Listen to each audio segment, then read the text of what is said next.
America and to the republic for which it stands, one nation, under God, indivisible, with liberty and justice for all. Roll, please. Owen. Present. Heller. Reed. Aye. Lays. Childers. Sullivan. McGrath. Here. Do we have someone calling in, Ken? Mary is, and if she doesn't call, I'll call her real quick. Okay.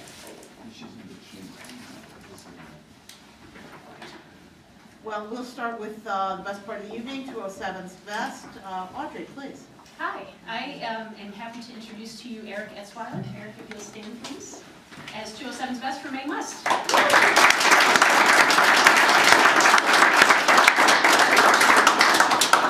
So Eric has, I think, a 6.0 GPA. He's taken the toughest classes from his freshman year all the way, including through his senior year. His schedule this year is not like a typical senior's. He's got AP Government, Wind Ensemble, AP Lit, AP Spanish 5, AP Physics, AP Chem, and he's a senior leader in PE. So he's taken a really tough course load since his freshman year and continues to do that in his senior year. And in talking with his teachers, one of the things that was really consistent in all of them was what a hard worker Eric is. He's not a kid who just gets it and doesn't have to work hard. He works extremely hard, he works quietly and very deliberately, and he excels at every single thing he does. From PE, Adventure Ed, helping rappel off the bleachers, all the way to AP Chemistry, where his Mr. Samita says, Eric is among one of the finest minds I have ever taught. Mr. Samita doesn't throw those kind of compliments out very easily. So really neat. And then to a top-notch saxophone player in the Wind Ensemble, who the band director is able to pick really difficult pieces of music because Eric can play them, and he can get the other players in the band to work harder to get to that level. So really well-rounded student who also plays frisbee golf, enjoys skiing, and knows how to enjoy his free time, whatever free time that may be, which is extremely short, I'm sure. Mr. Galanis, his AP Spanish 5 teacher, says that while the course is extremely difficult, Eric seems to, while he works really hard, seems to have a natural grasp for the Spanish language and will go very hard in those endeavors. So his teachers were very quick to praise him all around, from, and I'm going to state again, from PE all the way up through his math, his science, his English classes. Everybody is impressed with Eric's work ethic and what he brings to Maine West, and we are extremely proud of all that he gives to Maine West as well. He's at the very top of the class and is just a phenomenal kid. So this is our 207's Best. Eric.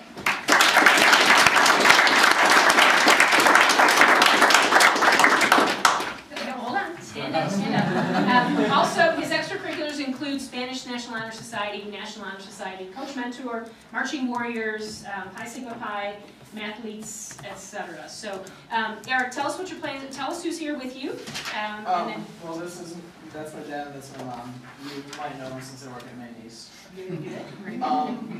And, well, for college in the future, I might be going to U of I or Colorado School of Mines. That's right outside Denver. And I've also been waitlisted at Vanderbilt, so depending on what answers I get from them, Okay. I might consider going there. And what would you like to do? I'm going to like mechanical or civil engineering. Okay, awesome. Very good. Nice. So congratulations, Eric. Come on up. I have some couple of words for you. Congratulations.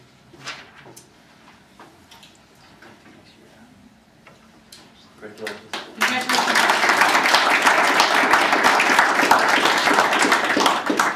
Next up, for Maine South, Sean. I'd like to present Hope Alchin. And she's our we could go on and on for a long time about Hope. In fact, probably some people around the table know her, as she seems to be everywhere, predominantly in her role working with Southwards, which she is an all-star in that respect. But just a couple of things about Hope. at the top of her class. She's actually taken 10 AP courses at Maine South, which is almost unheard of. She's maintained an extremely high GPA through multivariable calculus, differential equations, Spanish 4 accelerated, along with the 10 AP courses. Her transcript really is the definition of a highly rigorous high school curriculum. And she's excelled through it all. She scored a 35 in her ACT as well. So when it comes to standardized testing, she's knocking it out of the park there. A couple of other things, besides being editor-in-chief of Southwards, she's also on the Constitution team, Model UN, she's a PE leader, a Hawk Pride leader. She's a member of the Park Ridge Youth Commission, and when she has a little extra money, she's a Pickwick Theater, which is unbelievable that you have time to even to work, in addition to everything else. A couple of things her teachers have said. Characterized her as an intellectual force, an excellent thinker who conceptualizes and then articulates at a level that's rare for a high school student. She radiates intellectual curiosity and has a sophisticated wit and reflective wisdom. I'm going to read verbatim what Mr. Stathakis has said about Hope, because I think he knows her the best. He's our advisor of Southwards, where Hope, just to share a real quick aside, this year we had our Wall of Honor for the first time. Now, I'm not putting any pressure on her, but we honored a Pulitzer Prize winning reporter by the name of Patricia Callahan. And when Patricia Callahan started talking about her high school experience, I couldn't get Hope out of my mind, because it was almost, to a certain extent, there's a mirroring of that going on. I think Hope was there that evening, and you probably picked up a little of that yourself. So hopefully she inspired you. And I think I even said to you that night, I might be inducting you one day. But anyway, Miss Alchin is likely the most high-performing and well-adjusted student I've gotten to know during my years of teaching. Her ability to manage an AP course load, academically challenge extracurriculars, volunteer activities, and a job with such high-quality production is indeed impressive. What's more impressive, however, are the pure intention she brings to all that she does in her work on Southwards, consistently demonstrating her desire to improve and to help others. She's more than just an exemplary student, she's a model citizen in our community. She's looked up to as the leader of the school. She has a unique ability to be well-respected and liked, and this has allowed her to work with other students on improving their journalism skills. I'm impressed and inspired by her capacity to sensitivity, constructively help others become better writers, editors, and designers without being condescending or hurtful. She's also not afraid to try new things, which has caused our publication under her tenure to improve more than it ever has. During each of the past 2 years, our newspaper was recognized as a Golden Eagle Award winner, Best in Class distinction by the Northern Illinois Scholastic Press Association. I'm certain that Hope's leadership was a catalyst for this recognition. In fact, each year Hope has been on staff, she's individually won a Blue Ribbon, the highest honor award from the NISPA for her writing. You wonder what she can't do, and then you realize she can do everything. And so really, we're very proud of Hope. We're excited to see where your future will take you. Don't forget us here in South when you do all the great things, because we want to know and hear more about those accomplishments. So, with that, I give you Hope Alchin.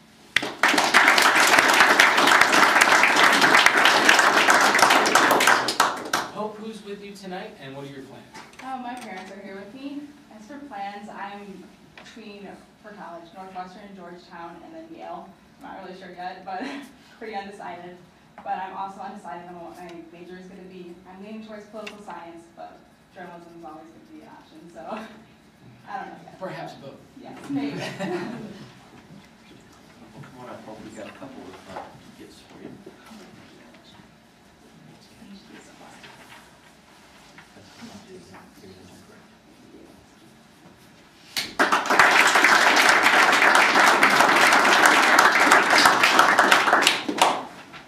Last but not least, Mike, please.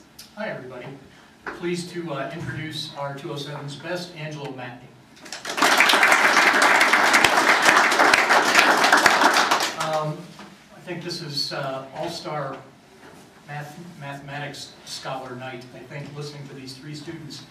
Angelo certainly ranks very near the top of our senior class this year. He's a member of the Gifted Lyceum program, has been active in that for 4 years. This year he's taking AP Linear Comp, AP Computer Science, AP Macro Microeconomics, AP Physics, and AP Multivariable Calculus Differentiated Equations. He's also taking Italian 3 Accelerated, which I have a little story to tell you about, and Symphonic Orchestra. Additionally, he's taken AP and accelerated just about everything you can take since he's come to Maine East.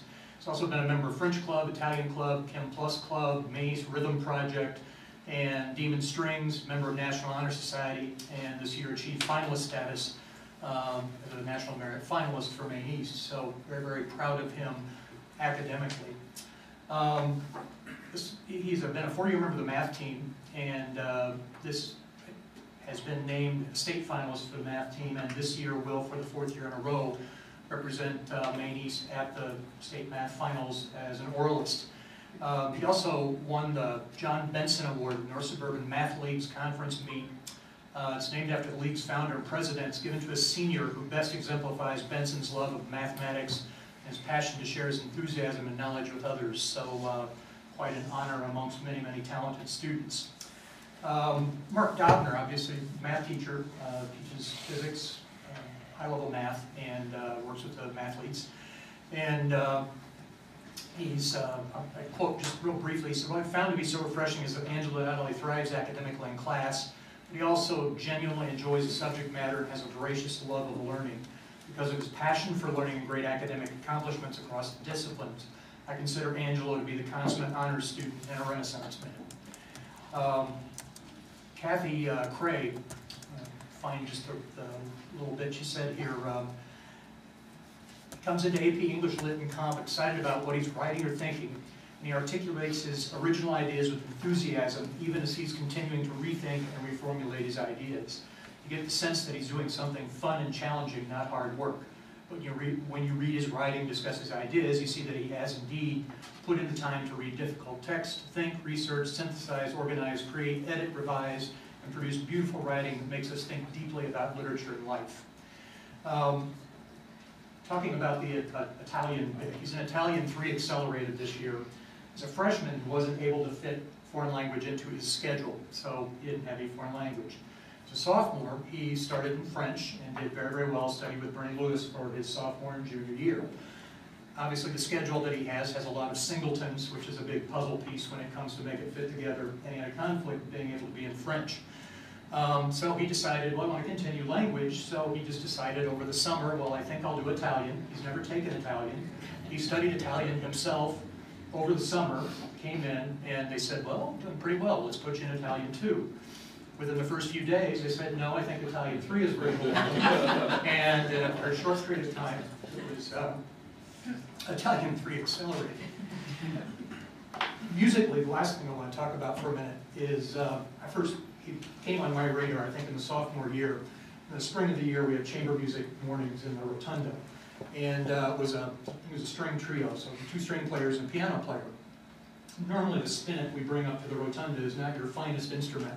But here's this thin guy with hair, and I'm listening in the Rotunda, and this guy is just tearing it up. It was absolutely amazing.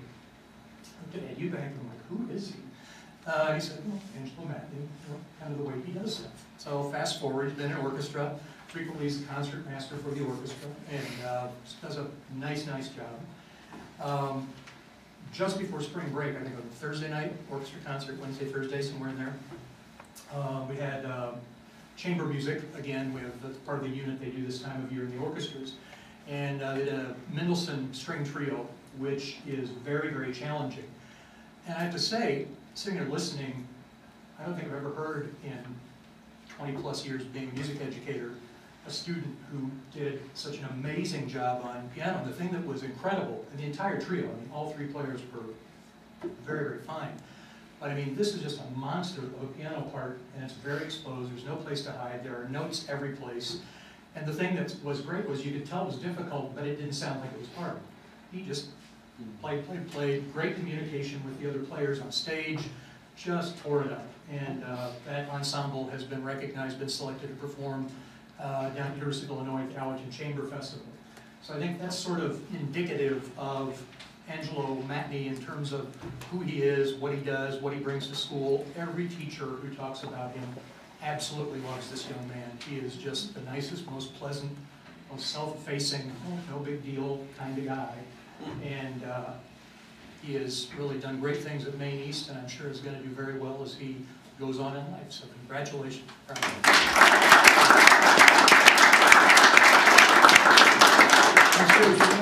My mom's with me, and my sister sadly could not be with us.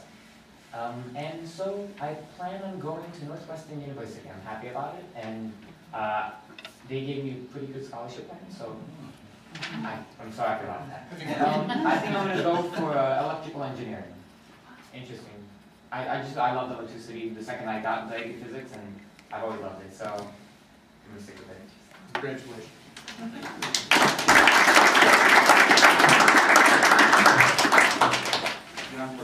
Michelangelo, So, yeah, so only that, tradition, to both churches, all right? Sir.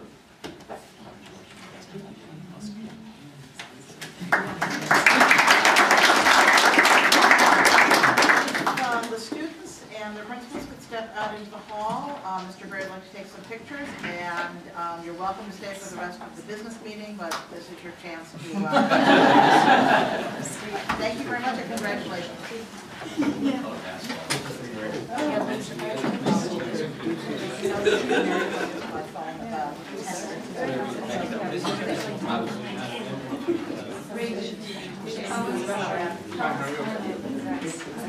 Sorry, I came running in last minute.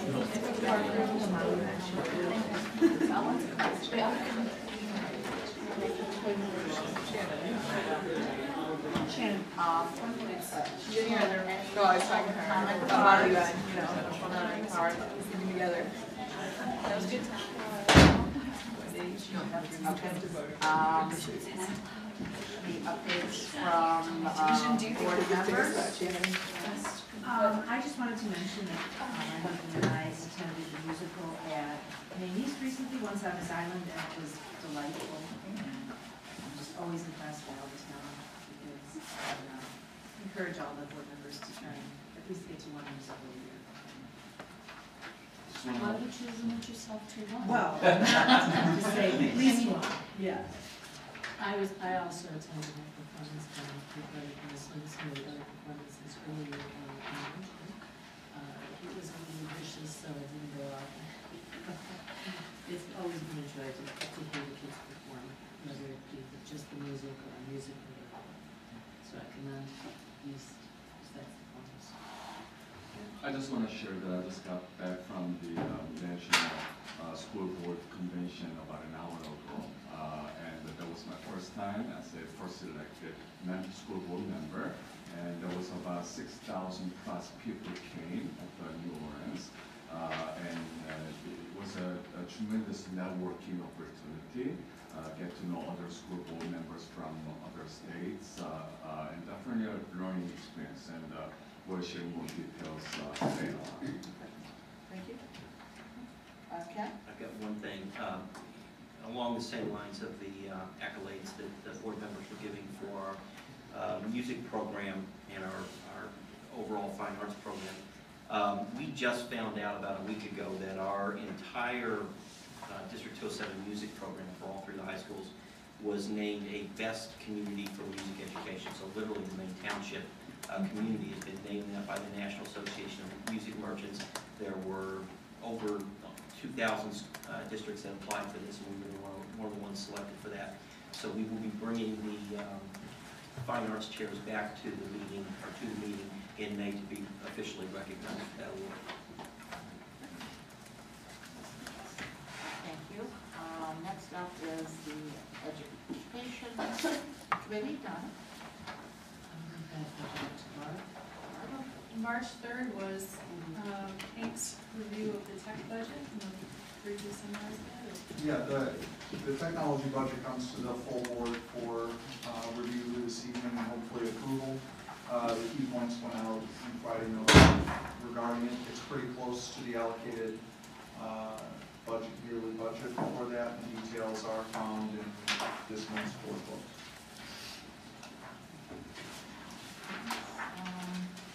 Okay, thank you. Building and grounds, Sean, I believe can you give an update? Or?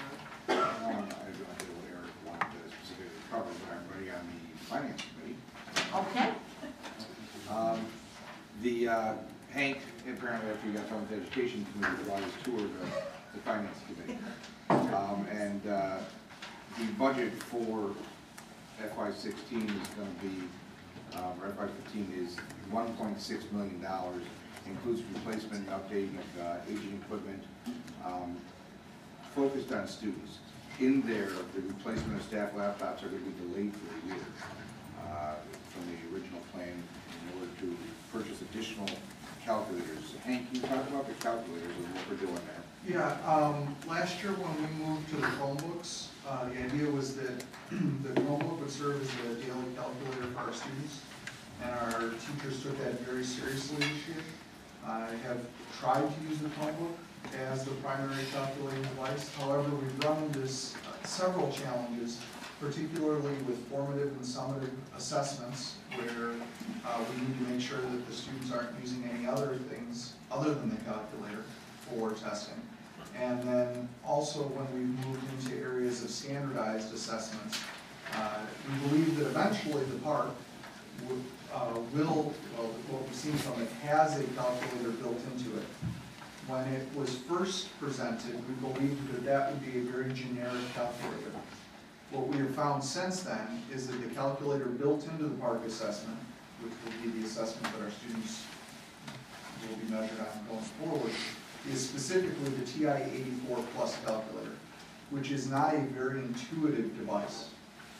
So based on that, what our math departments, department chairs are recommending, and I'm supporting as well, is purchasing a TI-84 Plus calculator for every student that's in specific courses that we're using this curricularly. We would issue it much like a school issued textbook.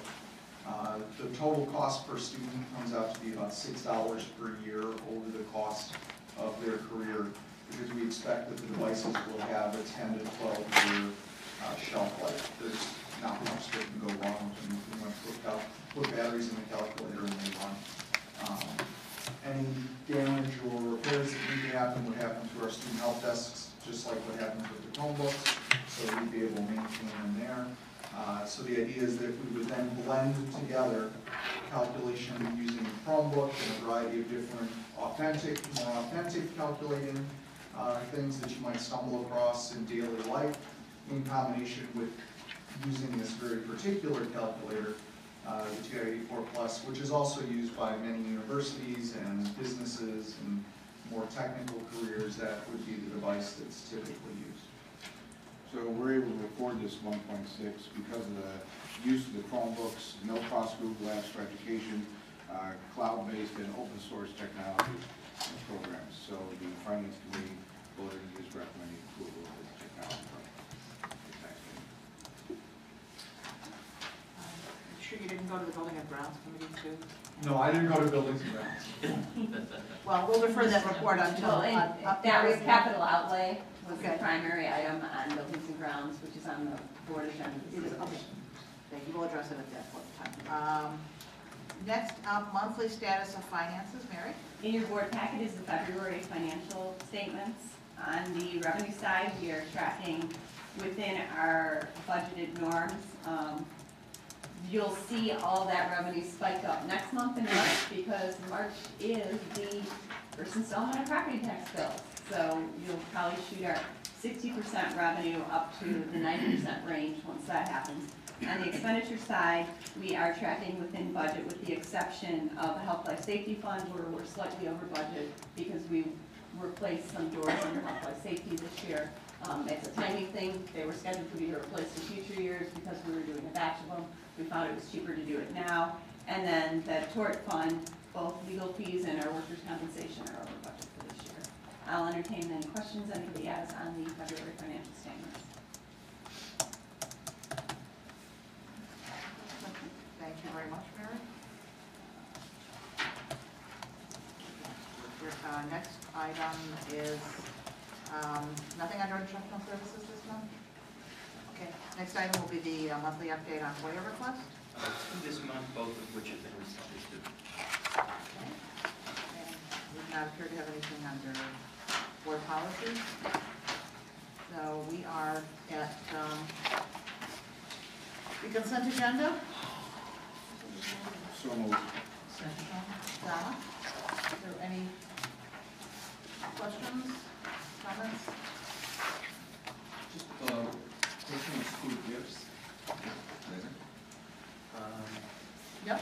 No. Okay, regarding the Father's Day 5K run, the contribution goes to the school-based health center main.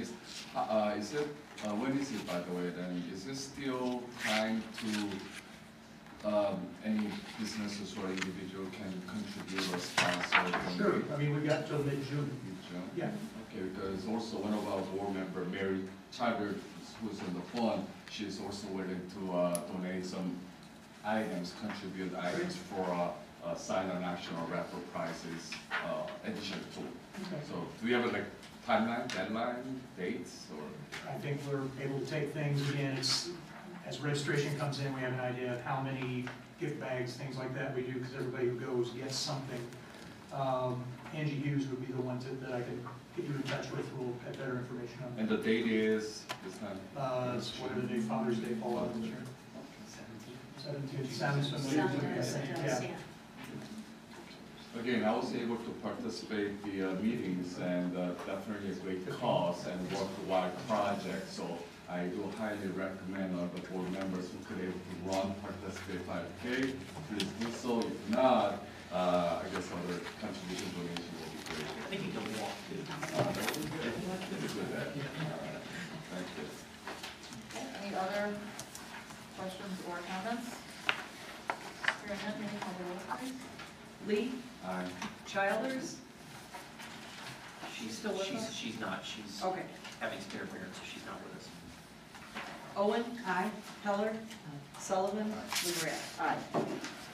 Item 9, I'd like to move the policies that are up for second reading, policy 5235, 5236, and 5237, and the discipline procedures that are discussed tonight at policy meeting with improved waiving the first reading.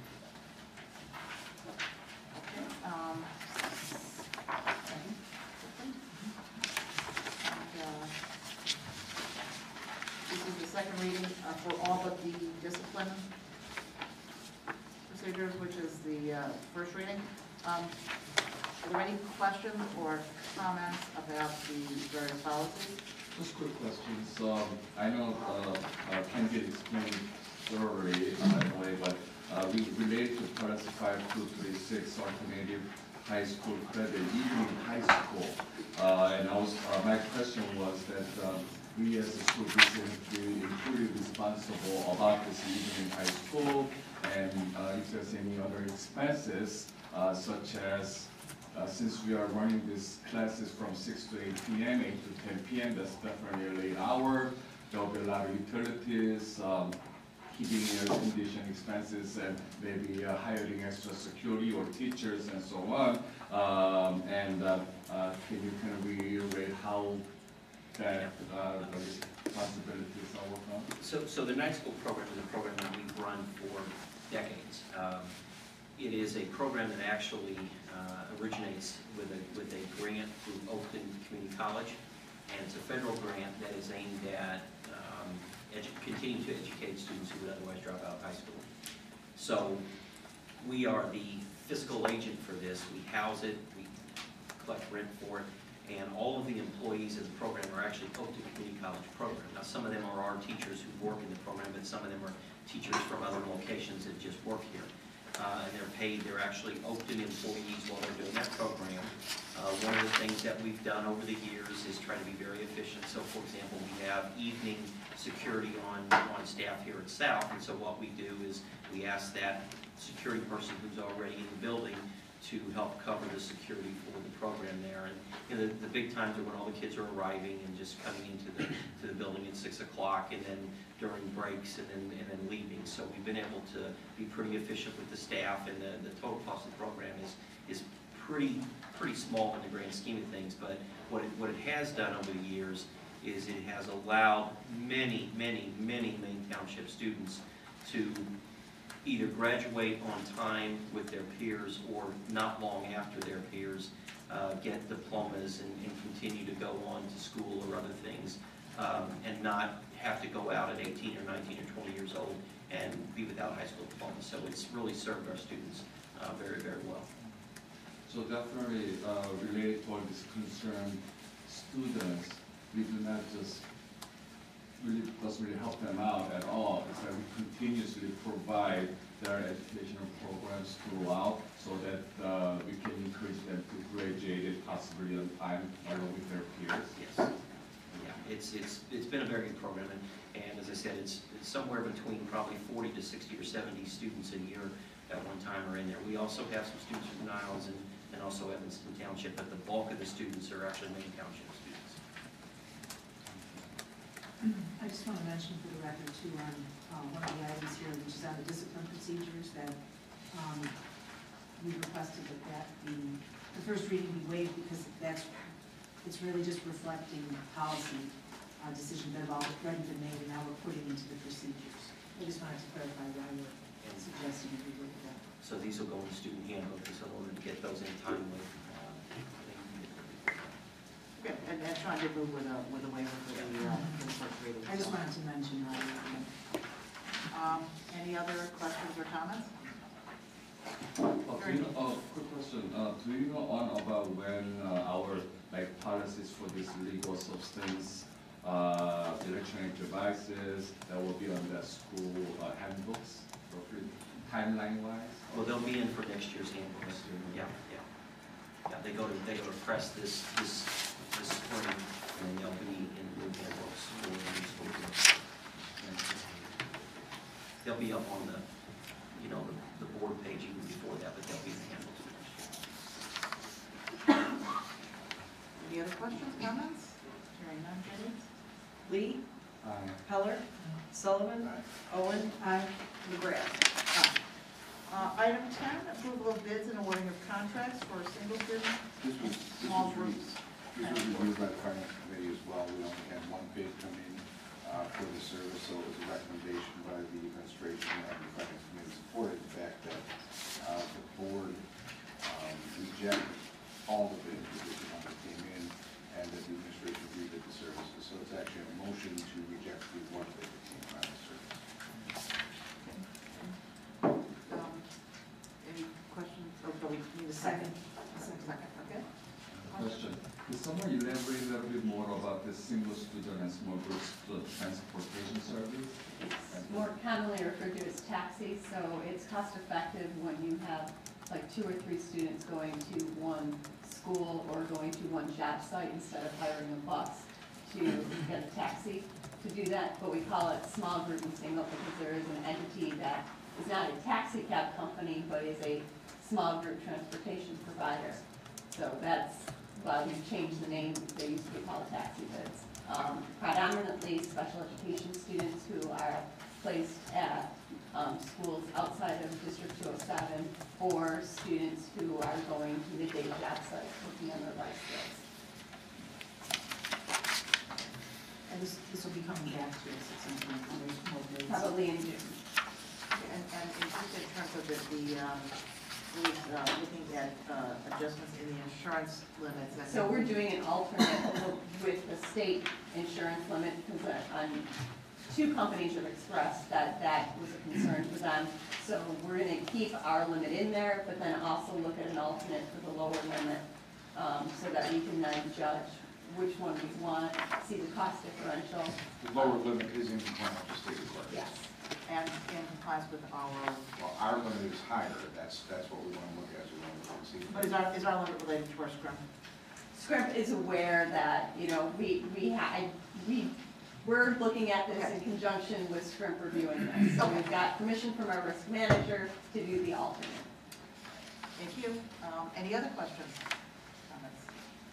Hearing none, Jenny, call the roll, please. Sullivan? Aye. Owen? Lee? Aye. Heller? McGrath. Aye. Next item on the agenda is the intergovernmental agreement, vision and M&O integration services. We have District 62. So moved. 64. So moved. Second. Pam, can you provide a little background on this? These are services for students who are visually impaired and who also require training in mobility, like how to access buildings or transportation. And the VI administrator for District 62, who provides the service to us in 64, has recommended a slight increase for a total of 1.7 FTE to address an increase in the number of students who receive this service. Okay, so this is just to reflect an increase in the amount of service that's needed because of the increase in the number of students. Right, and the new students have more significant needs, requiring more time. Okay, so this is, it's only updating really for the level of services needed and the number of students, but there's no other substantive change in the agreement? There is not. And the other thing I would point out, this actually is a cost savings for District 4 tax years. By doing the intergovernmental agreement with District 62, the employees are at the District 62 rate, which is lower than ours. So this is one of the things we try to do with the dissolution of NETSEC is work with intergovernmental agreements where different agencies can work together. In this case, it has the benefit of one providing service required, but also there's a financial benefit to District 207 as well. Okay, are there any other questions or comments? Thank you, Jenny, to call the roll, please. Lee. Aye. Heller. Owen. Aye. Sullivan.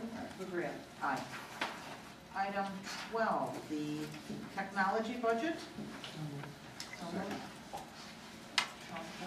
Any questions or comments about the total expenditures for the technology budget for 2014-15? Just to make it clear that the motion is for $1,647,200 because I said 1.6 before. Okay. Any questions, comments? Hearing none, Ginny? Lee. Aye. Heller. Owen. Aye. Sullivan. Aye. McGrath. Aye. Item 13, new club proposal. There's actually two clubs here. I'll move 13A and B. Seconds. Questions, comments? Comments. Related to this particular group, the Governmental Gamification and needs. As we all know, that depression is the worst enemy and it is a very serious concern for our young children in our school too. And a lot of times we as parents, regardless, we do not just kind of know or carelessly not quite understand how our children's in depression situation the most are. And sometimes we just overlook them many times. And this kind of club is critically important, but at the same time, I also would like to know what, as our school district, could able to provide any services or programs for potentially possible our children or students who might have or face this depression issues. So good question. Maybe about 2 or 3 months ago at the Ed Community Meeting, I think you were there, when I think Dr. Haugen was giving a presentation about the problem-solving plans at each building. And basically what it amounts to, we have social workers hired in each building, we have counselors, we have psychologists, we have deans, we have other administrators, and the problem-solving model that we are already at in West, we're in aspects of it at East, and we're transitioning into it at South. Instead of an individual student, one student walking into a counselor's office or into a social worker's office, what the state-of-the-art model is you do problem solving. So you have a number of adults addressing that very issue. And one of the things that we talked a little bit about in terms of facilities at South and the need perhaps to look closely at how we do the problem-solving model. That's actually one of the barriers at South. We have a better logistical setup at East and West where the people are located in the same area who can do the problem-solving. But West actually has a very sophisticated system of support for students where they're tracking individual students, and they've got a number of groups. In fact, all 3 of the buildings actually have a number of groups specifically for students with depression.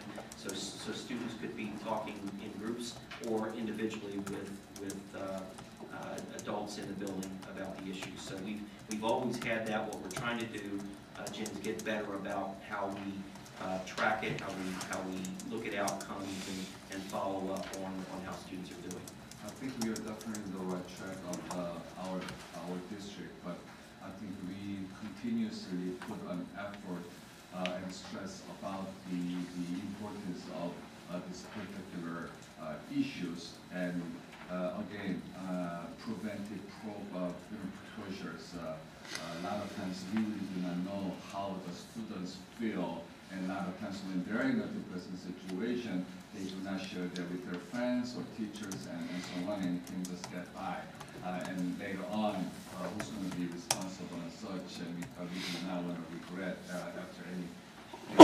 So as a school, we need to oversee such preventive precaution programs as much as we can. Yeah. Agree, absolutely. Any other questions, comments?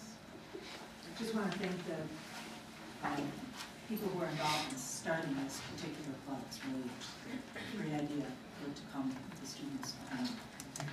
Do we give any budgets for any organization or clubs from different schools when they start up? Today, or is it pretty much independent? Nope. Yeah. We're working on that. Several hundred. Next policy committee meeting, we'll be working on that.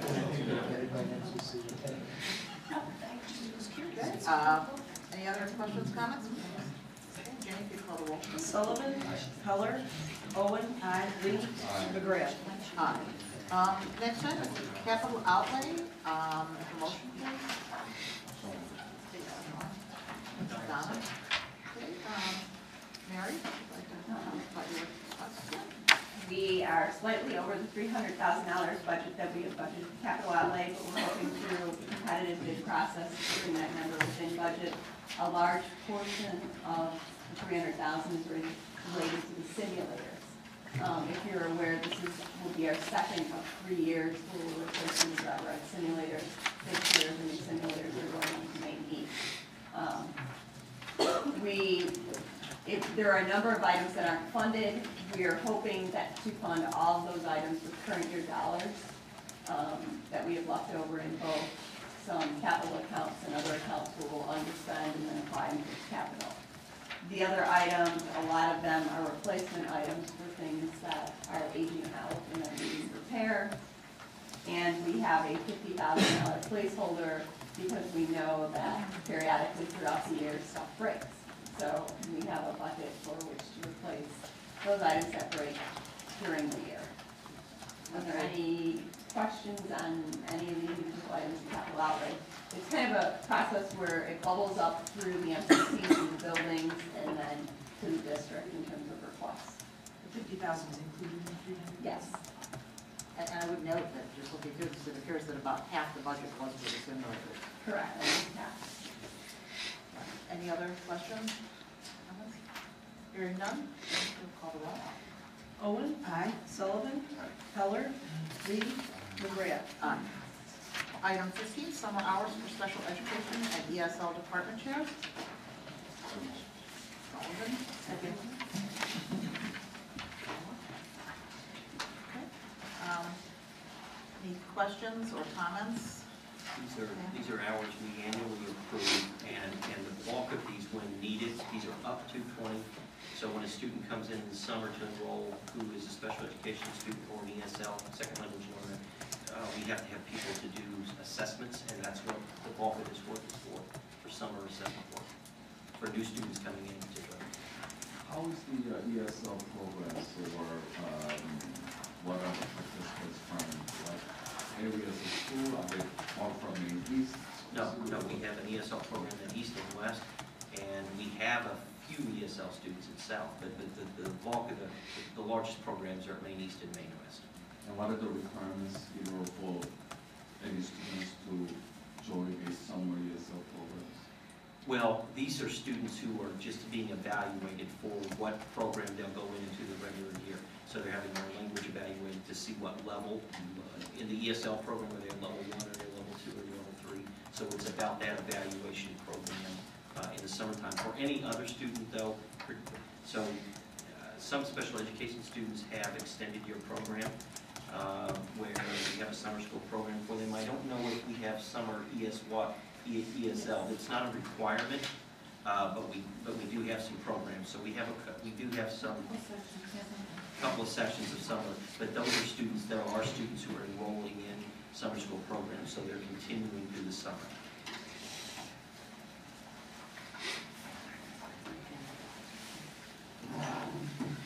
Okay. Are there any other questions, comments? Hearing none, Judy, if you could take the roll. Lee? Aye. Owen? Aye. Heller? Sullivan? McGrath? Aye. The next item is use of facilities, the main west parking lot and softball field. I will move the use of facility waiver for the Niles Police Department. Second. Second. Okay. Any questions or comments? This is for National Night Out, and you have, okay, you provide the facilities for that. Okay, thank you. Okay, hearing none, we can call the roll, please. Heller? Aye. Sullivan? Aye. Owen? Aye. Lee? Aye. McGrath? Aye. Next up, we have calendar items. Foundation dinner this week, Thursday. I hope everyone will be able to attend. And I have a table reserved for board members and cabinet members, so Okay. we'll have a table there. Very good. Next, a week from Thursday, the 17th, is a finance committee meeting at 5 o'clock. Greg, any chance we'll be ready for the next policy minute? Definitely. Then maybe we need to have a policy right after the finance meeting. 5:30. Or immediately following if you. So post them both at 5 o'clock and we'll have policies start immediately following too. To discuss the ones we talked about today. Yes. No problem. And then our next regular meeting is May 5th at 5 o'clock. Are there any other, and National Teacher Appreciation Week is May 5th through 9th. Are there any other calendar items that we need to add here? Okay.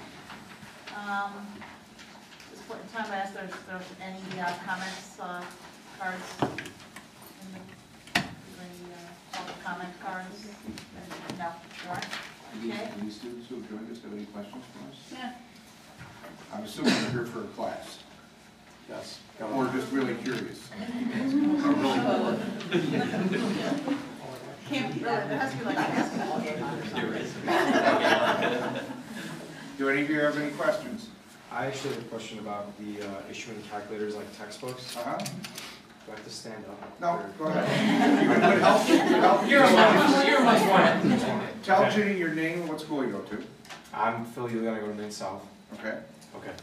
So, as to the issue about giving out calculators like textbooks, and you said that they reuse, like, just put batteries in them and they run, which I totally agree with. But what if they run out of batteries or a student loses them, because that happens to textbooks? Would they be responsible for it, or would the school have to? Just like a textbook, they'd be responsible for breakage or loss. Okay, and if it ran out of batteries, would the school issue that, or would No. the student have to go get batteries? Yeah, student would put in new batteries. All right. But there is an insurance for that, right? Well, that's for the Chromebooks. This is calculators. Well, actually, if they choose the third-party company, they also do insure the calculators. At the same time? For a $10 a year charge. It might be worthwhile. Yeah. Are we gonna include put that in- information? Are we gonna put new batteries in each fall automatically, or? I don't know. Whatever, no, probably not each fall. We'll put in whatever comes in it, that'll be it. Yeah. No, they're not sold. Yeah, batteries not included. Have another question in the back? Well, I also have a question about the calculators. You said that. Say your name and your school. Oh, sorry. I'm Annie, and I'm from South. Okay. So, you said that would the calculators be given to all classes, or would it just be specific classes? It's specific classes. So what kind of classes would that be? Would it be It's. like algebra? Yeah, to algebra, not geometry, I know that. So geometry would get a different calculator than the TI-84, but they would all be allowed to check out a calculator should they want to. So if they already have a TI-84, you probably don't want to take a school one at that Yeah. point.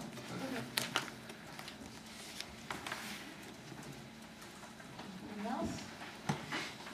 Okay, can I have a motion to go into closed session for student personnel, review of closed session minutes, appointment, employment, compensation, discipline, performance, or dismissal of specific employees, collective negotiating matters, and setting a price for sale or lease of real property. I will move closed session number A, B, C, B, and F. Second. Follow. Can you please take the roll, please? Lee, Aye. Heller, Owen, Sullivan, Aye. McGrath. Aye.